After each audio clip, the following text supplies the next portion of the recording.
Welcome back to the shop, everybody. And today we're going to continue the work on my Yamaha Big Bear number 2, which the girls call T-Rex. There's still quite a bit of work to do. I'm going to choose between two things, so I'm going to flip a coin. One of those things is going to be those dreaded, awful, really difficult to get to U-joints. I need to replace the front and the one at the middle.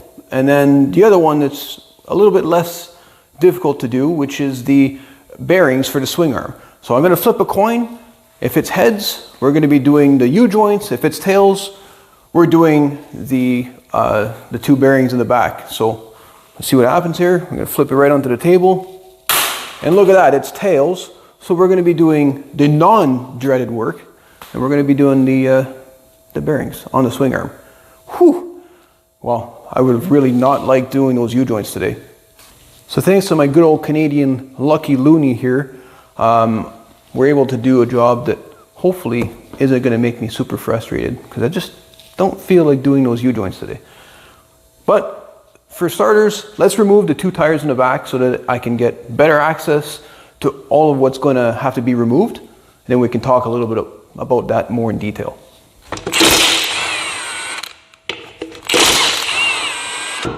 And we're going to put this right down here. Actually, we're going to roll it up here.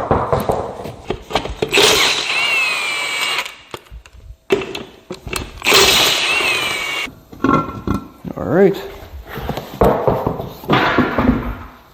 Let's get a light and show you what we got to take apart. So the bearings we're replacing today are right in here.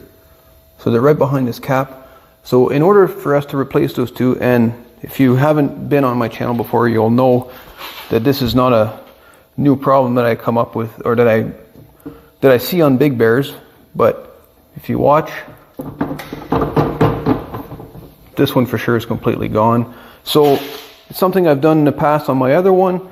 So in order to get to those, we have to disconnect a few things. So obviously the brake controls. So you got one cable and you got your lever for your foot. That's going to be disconnected. We got our tube for the venting of the differential. We got to do that. And honestly, that's about it.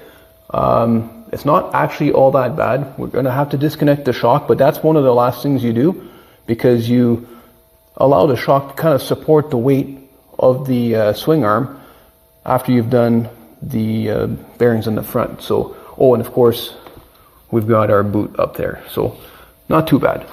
Let's get started. So a magnetic bowl is kind of nice to keep all of your parts organized so you don't lose anything. So I'm going to take that cap off right away. We're going to disconnect this boot. And we're going to talk a little bit about things to look for when you're doing this particular repair, because if you don't take the time to look at some things, you could end up having to do the job all over again because you miss an important step. So we'll talk about that when we get there. I'm going to remove that little clip because it's probably going to fall off. I'm just going to set this aside, just like that. So that pretty well does it on this side. This side is going to have all the cables. So when you're doing this, you're going to have the opportunity to readjust your brake on the back, because, well, if you've ever driven a Big Bear, you know that this is kind of the only brake that really works well. The fronts, they never really work that well. They're hydraulic, yes, but they're not adjustable. So you're got to constantly be making your way inside there and making adjustments. So I don't think too many people bothered with them. So they just relied on these brakes, and because it's four-wheel drive all the time, they brake all four wheels. So that's kind of nice. So don't lose any of these components. That's why this magnetic bowl is kind of nice. And then finally this one. So if you struggle removing this particular push-pull rod, just apply pressure on the lever and it'll just slide right out. So now we can remove the cap on this side and gain access to the nut. And, oh, looks like somebody's been here before, because there's a tie wrap holding it closed and holding it on. So let's cut that off. See if I can get in here. I'm not sure why somebody went through the hassle of putting a tie wrap, but I guess we're going to find out shortly.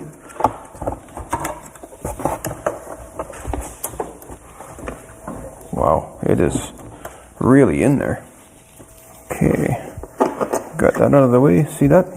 That's in there nice and tight. Like, I'm not sure why someone would have had to tie wrap it. I guess they really didn't want to lose this cap. So that's good. Now we can loosen that off and we can get rid of this because this is going to be in the way. So like I said, what I like to do is I let the shock support the whole swing arm, so it's the last thing I remove. But it doesn't mean that I don't get ready for it.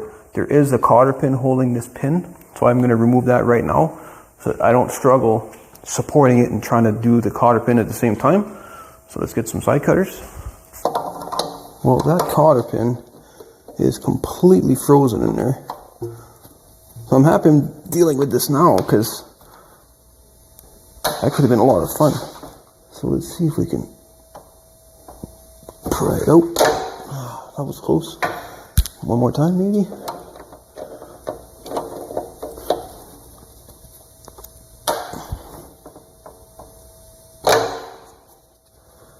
No, I keep breaking it. So chances are I have to break it flush so that I can drive the pin out.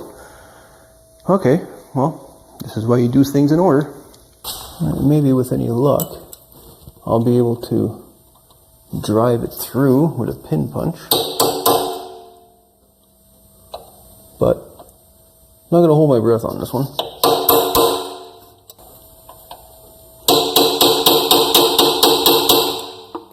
Ah, look, it's working. Okay.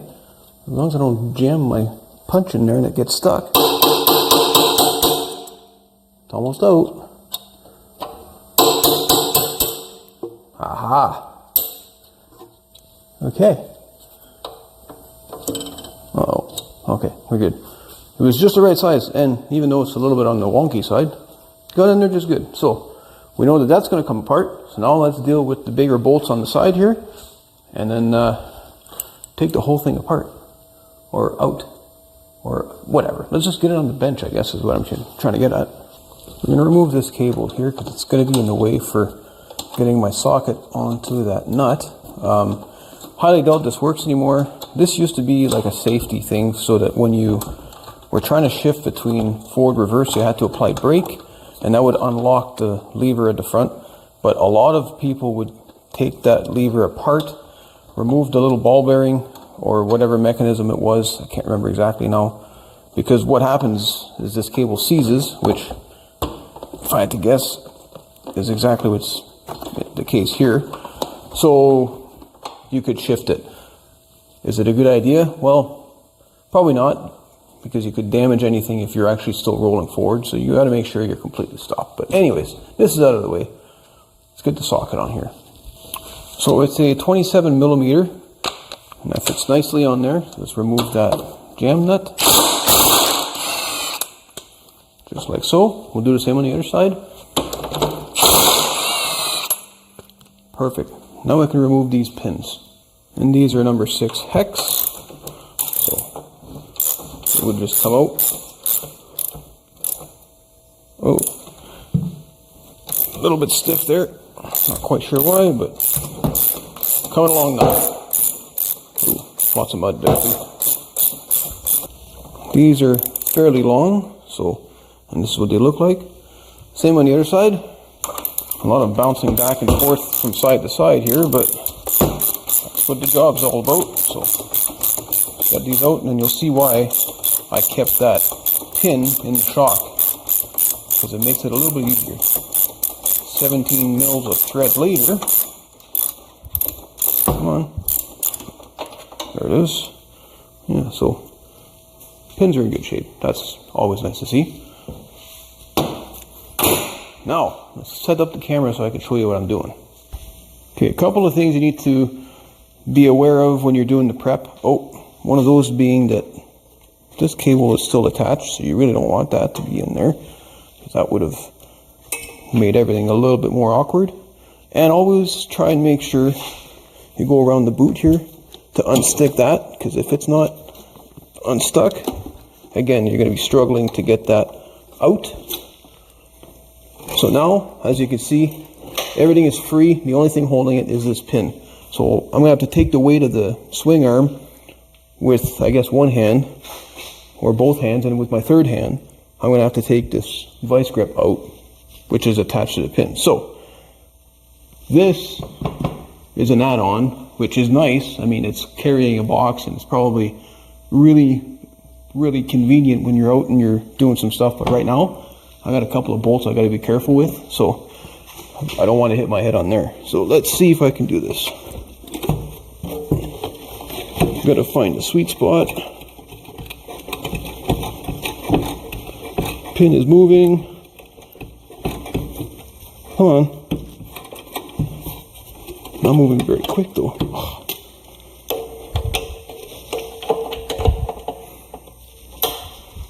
If you have help, you can definitely get somebody to come help you for this part.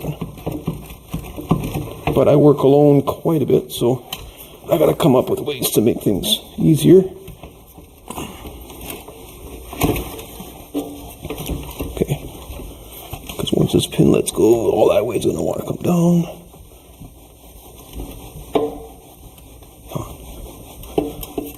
Just try not to let it catch you by surprise. Alright, well. Did I mention this is awkward?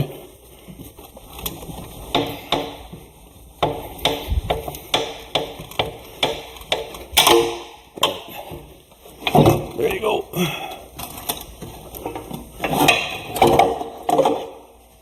There it is.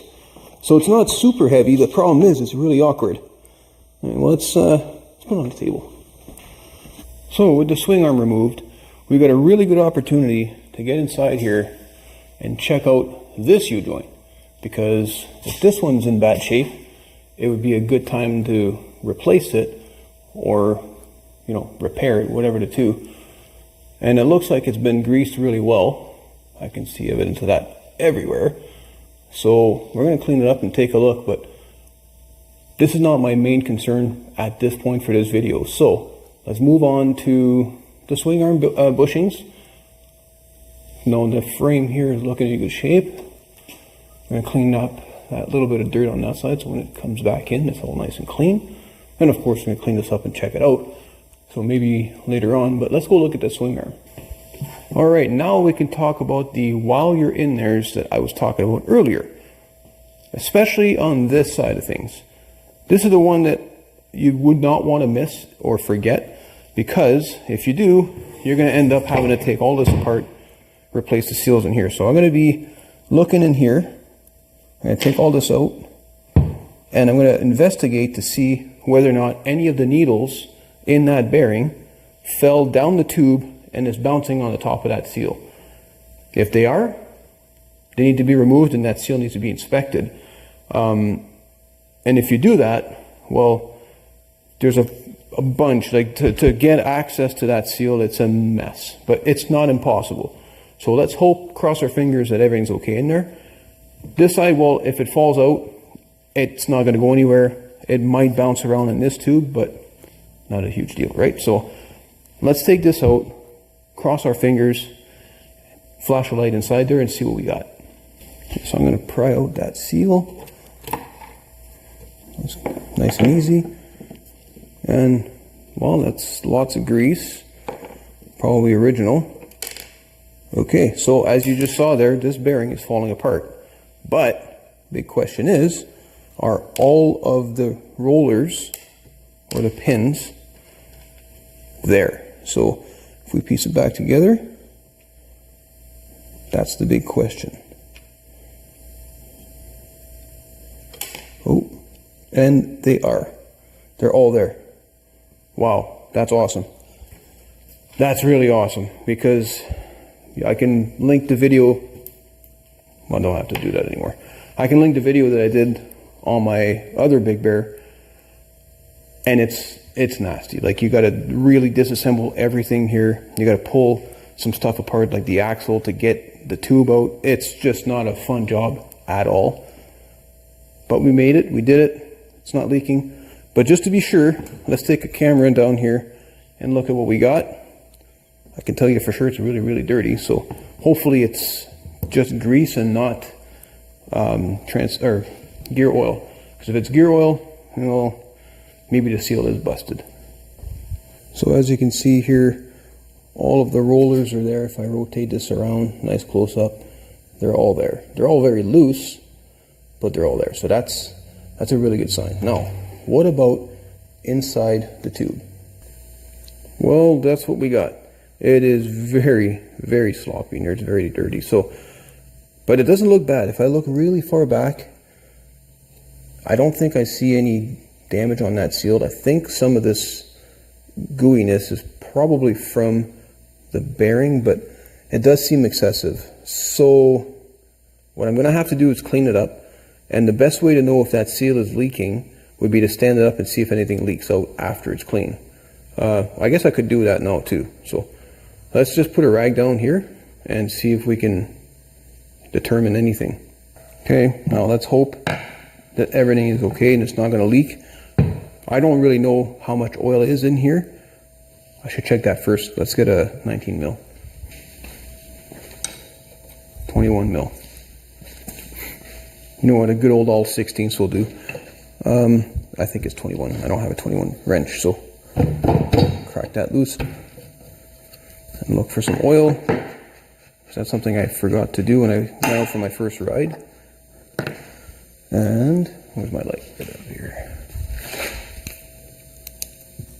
Okay, so there is oil and it's almost topped up. So that's good news. Let's close that up. I'm going to be draining that oil anyways after all the repairs. I'm going to be doing every single oil that's on this unit. But then we're going to stand this up and hope that we don't see a pile of oil come out of this, because that would just be really bad. Come on, guys. So that would be the coupler that fell. I'm going to leave this up for a minute.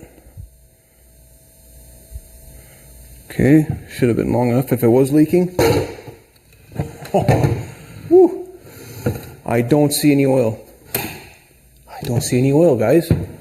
Okay, that's really good. So we can just carry on by cleaning this up, replacing the bearings, and I'm going to show you how I grease it, because I'd like to make sure that these are really well packed so that you're not doing that job again. Mind you, these are probably original. The unit's probably 35 years old. I probably won't be back in there, but I want to make sure. So let's take this out, inspect this side. There's your spacer there. There's your seal. And here is your bearing. So this one's in better shape. You can tell there's a lot of grease. So it's possible somebody went back in here and repacked it, and that's why we see what we see there. But that's good. So the new bearings from Yamaha come with the outer race. But I'm going to be completely honest with you. I have tried and tried to replace these outer races without damaging the swing arm, and I've always been unsuccessful. So I'm reaching out to you guys. We have a big community here. Does anyone know a proper way that would be able to remove that outer race? And what I mean by that is this guy right here, so you can replace them as a set, because that's how you're supposed to do it. But I've always ended up doing more damage trying to replace it as a set, other than just trying to really clean this up and then put the new bearing in. I'm not too concerned. I'm going to be cleaning it up, putting the new bearing in without the new race. That's how I'm doing it. Doesn't mean that's how you should do it. But in all honesty, this bearing probably rotates 25 degrees, so it's not really wearing all that much. If it was spinning constantly, I would definitely go the extra mile. But I always damage it. So comment. Let me know how you guys are doing it without making any extra damage, because they are in there.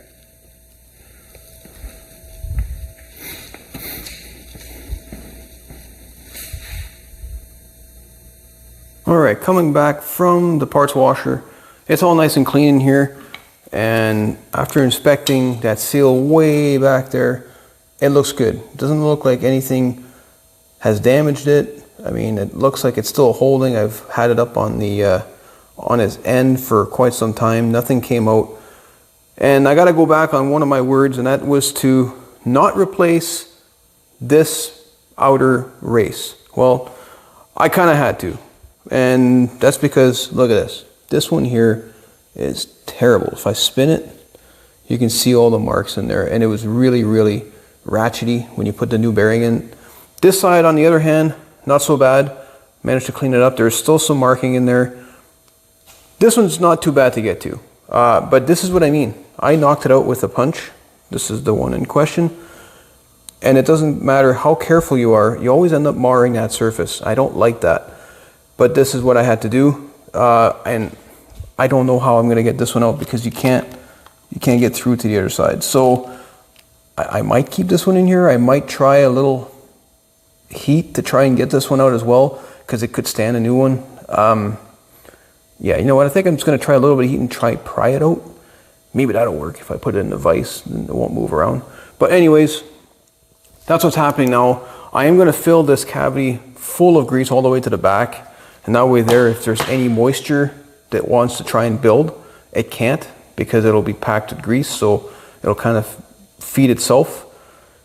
In this case, you can't. You can only put as much grease as you're capable of doing. Otherwise, it does what it did earlier. It kind of makes a mess inside here. So this is all good.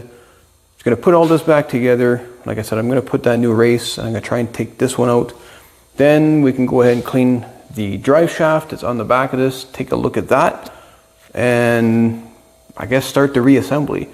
But when it comes to packing these bearings, I don't have a fancy bearing packer, so I pack them by hand. And when I get to that point, I'll show you how I do it. But yeah, let's keep going. It's looking good so far.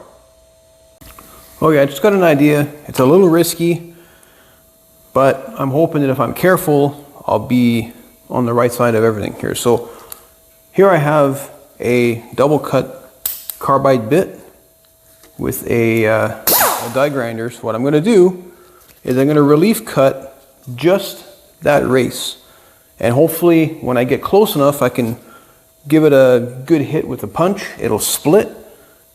It should come out nice and easy, and then I can drive the other one in, because driving in the new bearing, that's not a problem. That one went in very nice on the opposite side, but taking this one out because you don't have access, well, that's the hard part. And if that doesn't work, we'll put some heat to it and, I don't know, maybe come up with a slide hammer of sorts and then try and hit it from the inside, but there's not much of a lip there.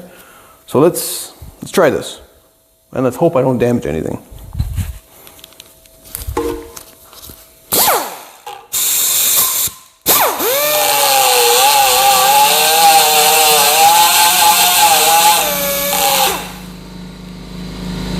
All right, so either my bit is starting to wear, or that material is extremely hard, but it's taking a bit longer than I thought to cut through this.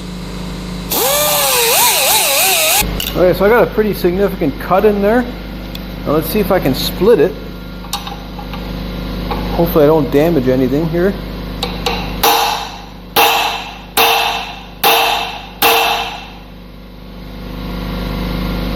That is not working the way I thought it would.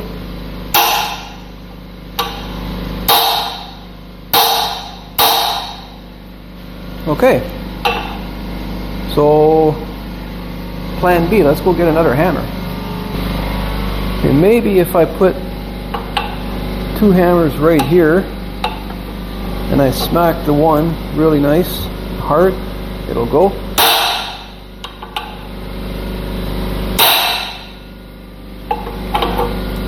Doesn't look like it.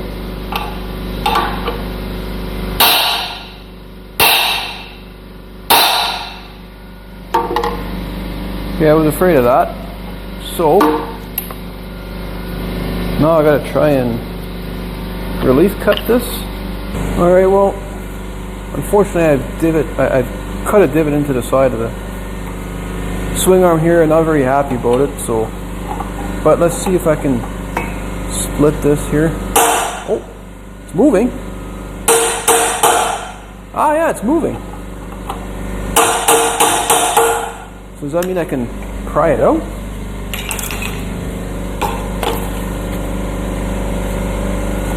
Nope. But it's spinning. So I don't know what to think of that. Maybe I should keep smacking it here? I don't know.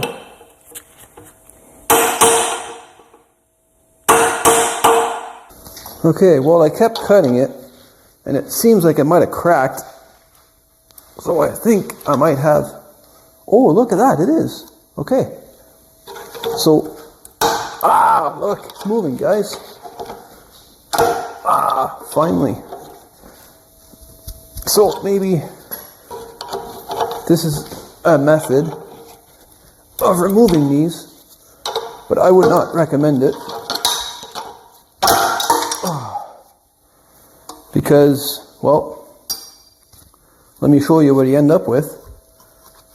You end up with damage, even though you're being super careful. So this is what I'm talking about. It's nothing serious. I mean, to be honest, it's an old bike, I get it. This is only in the seal part anyways, so I'll be able to put a little bit of, RTV around it to try and make up for that little mistake there. But yeah, there's some tooling marks here too from the punch. Yeah, again, it's done, but I gotta take my earplugs off. Maybe I'm yelling, sorry. It's done, but hopefully some of you out there have an idea as to how to better remove this side anyways. Now we can grease these bearings. I got that other race in place.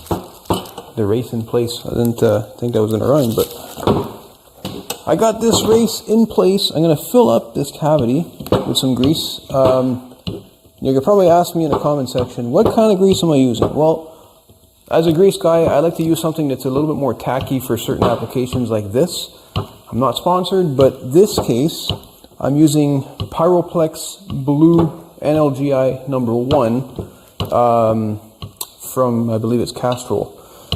For this application, I think it's perfect.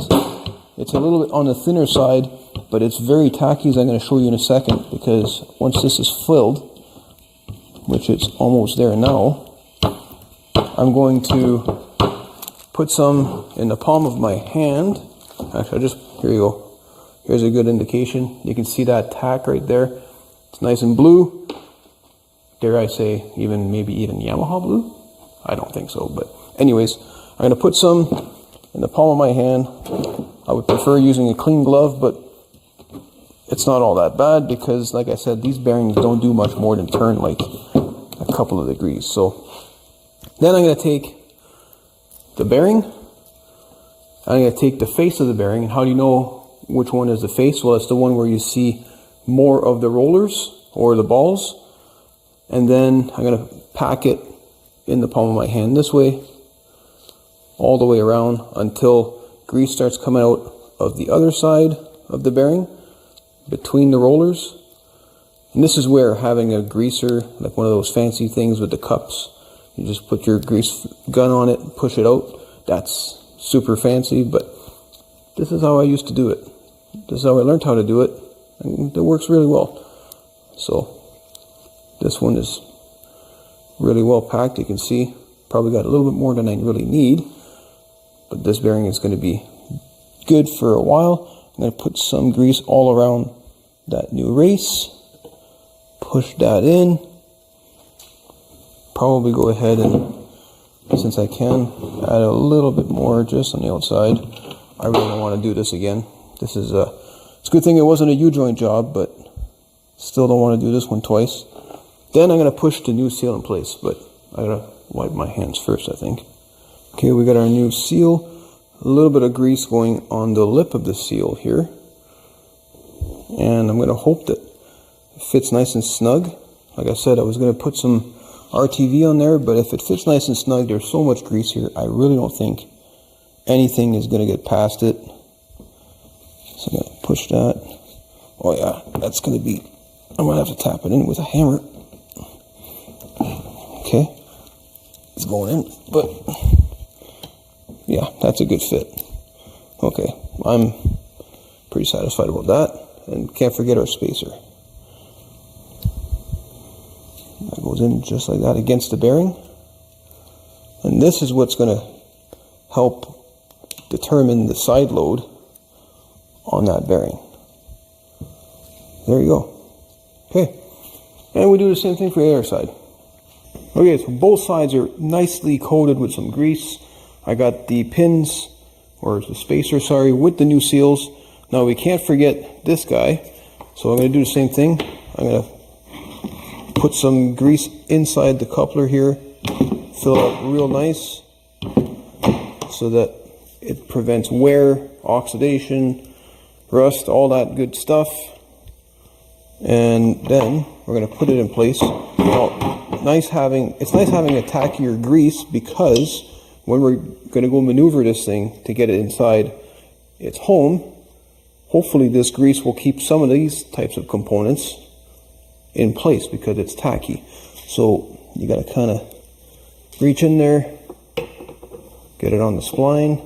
Doesn't matter which way you put it. And there you go. So that's already on the spline. Now we can move on to inspecting that U-joint in the back. And again, cross our fingers, it's in good shape. But yeah, look at these. This is big change. This one's still falling apart. So I'm really happy we're doing this. Let's go look at the back now.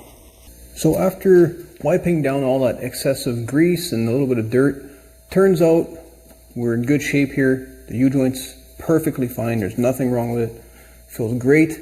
So I did go ahead and grease up the shaft as well as the little link here. I'm going to probably spray that U-joint with something, maybe a penetrating oil, just to try and get a little bit of lubricant inside those needles. But it's good, and it's pretty well safe from any exposure to anything else.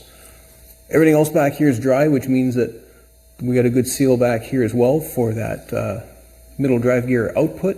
So really good. I'm happy to see all this. So let's try and line up this shaft with the other shaft component inside the swing arm. And yeah, this is going to get a little bit difficult. I might have to go get some help, but let me see if I can attempt it myself. Okay, so what I'm going to try and do here is align, as long as I can put the shaft inside the tube here, it should not be too hard to align, but I might be wrong. If I drop that inside like this, and then, oh, that's what I did wrong. I should have this pin ready to go. If I have this kind of started, then when I line up, I can push it.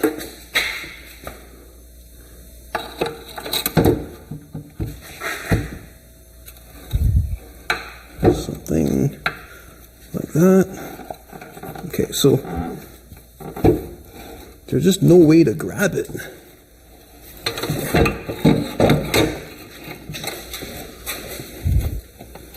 Okay,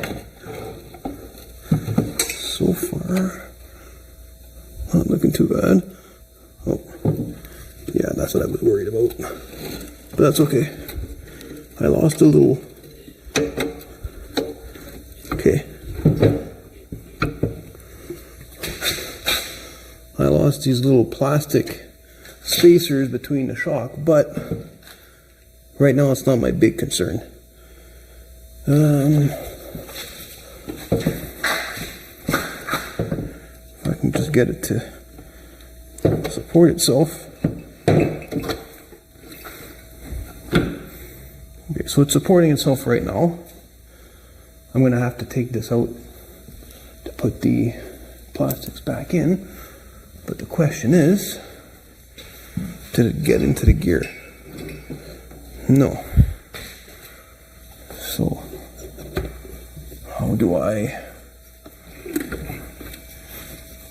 guess I got to push that up.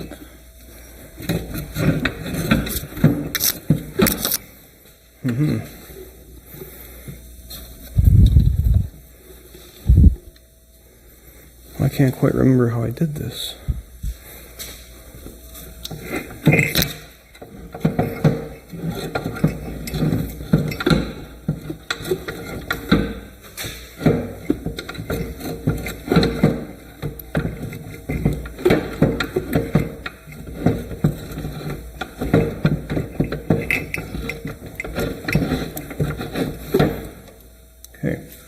think it's starting to come back to me. I think I need to grab a screwdriver and kind of lift up on that arm or that shaft so that it can line up.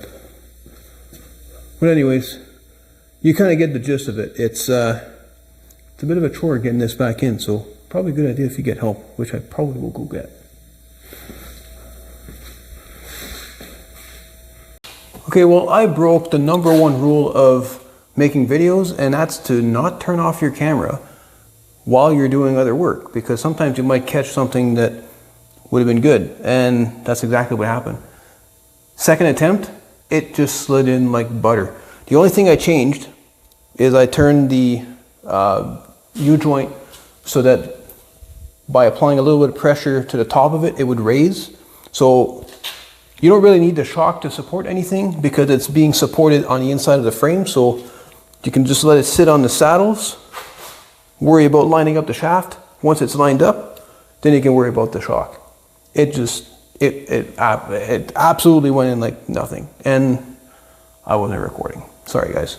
So anyways, now what I need to do is on the side is put a little bit of preload on these pins, which I already done. You want to put a bit just so that everything kind of doesn't have any play. And as you can tell right now, okay, well that's the play that's inside the differential. What is, oh my God. Okay, well hopefully that doesn't grenade on me. But yeah, so the swing arm is good. I'm concerned about this, but hopefully it's good. So now I just have to put everything back together, put the lock nuts or the jam nuts on those pins, and yeah, we're good to go. All right, and there you have it, folks. Everything's back together. Brakes are together. They're working perfectly. We got the caps back on to protect any moisture from getting in there, or even dirt for that matter. We got our breather tube back in place. The boots all nice and tight. And of course, so is the swing arm. There is no play in this whatsoever. So what am I going to do in the next little bit? Well, once I get this all back together, all the other little things fixed, after a few rides, what I'm going to do is I'm going to take those caps off. I'm going to back off the jam nut. I'm just going to verify that everything is kind of set, just like you would for, let's say, a trailer bearing, because it is a conical bearing. So we're going to make sure that everything took its place. There's still no play. You don't want to put too much preload on there and damage that bearing. So be aware of that. But that is going to be it for today's video. And hopefully you guys enjoyed it. And if you did, well, you know what to do. Subscribe, like, all that other good stuff. And I hope that this was educational at the very least for somebody, or even, you know, maybe kind of just fun to watch. So please guys, take care. I will see you all in the next video. Thanks for watching.